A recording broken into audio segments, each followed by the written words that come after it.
سلام به همراهان همیشگی لانر هولدینگ. امروز در کنارتونیم با یه موضوع مهاجرتی پرطرفدار دیگه، آینبورگرون یا اخذ شهروندی آلمان. دیگه همه میدونین که کشور آلمان چقدر بین متقاضیان مهاجرت طرفدار داره. اگه شما هم از یکی از متقاضیان این کشور هستین، ویدیو امروز خیلی به دردتون میخوره. شهروندی یا تابعیت آلمان مزایای زیادی برای افراد داره. افرادی که تابعیت آلمانو دارن میتونن با پاسپورت آلمانیشون رأی بدن، نامزد انتخابات بشن و بدون نیاز به اجازه اقامت در کل اروپا زندگی کنن. به صورت کلی افراد با والدین تابع آلمان به صورت خودکار میتونن تابعیت آلمانو داشته باشن. اما افراد دیگه در صورتی که تابعیت و یا شهروندی آلمانو بخوان، آینبورگرون باید انجام بدن. یعنی درخواست رسمی تابعیت بدن. برای انجام این کار شما باید شرایط خاصی داشته باشین. شرط اول اینه که باید حتما اقامت دائم آلمانو داشته باشین. جالبه بدونین که افراد زیادی اقامت دائمو با تابعیت اشتباه میگیرن.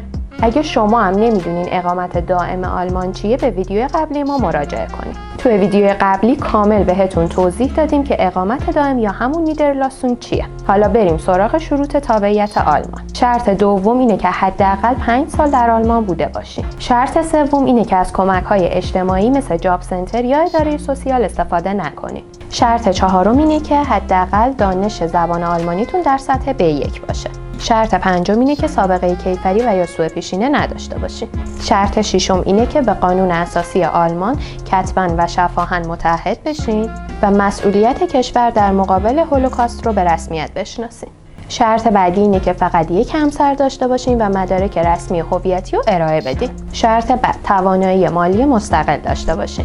یعنی ثابت کنین بدون کمک‌های مالی دولت از پس مخارج زندگی برمیایین.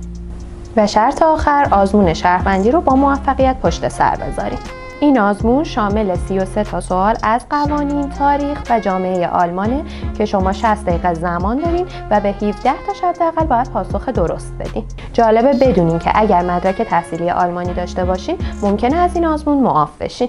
هزینه درخواست تابعیت برای هر فرد 255 یوروه که برای هر کودک 51 یورو اضافه میشه. درخواستتون رو باید معمولاً در دفتر مسئول تابعیت شهر و یا ایالت محل سکونتتون ثبت کنید. داشته باشین که آلمان از تابعیت دوگانه و یا چند تابعیتی هم حمایت میکنه. یعنی شما میتونید تابعیت قبلیتون رو هم حفظ کنید، ولی باید قوانین اون کشور دیگر رو هم رعایت کنید. مرسی که تا اینجای ویدیو همراه ما بودین. امیدواریم که اطلاعات این ویدیو براتون مفید بوده باشه. ما لانر هولدینگ، مجموعه مهاجرتی آلمان با بیشتر از 10 سال تجربه. تا ویدیو بعدی شما رو به خدا میسپاریم.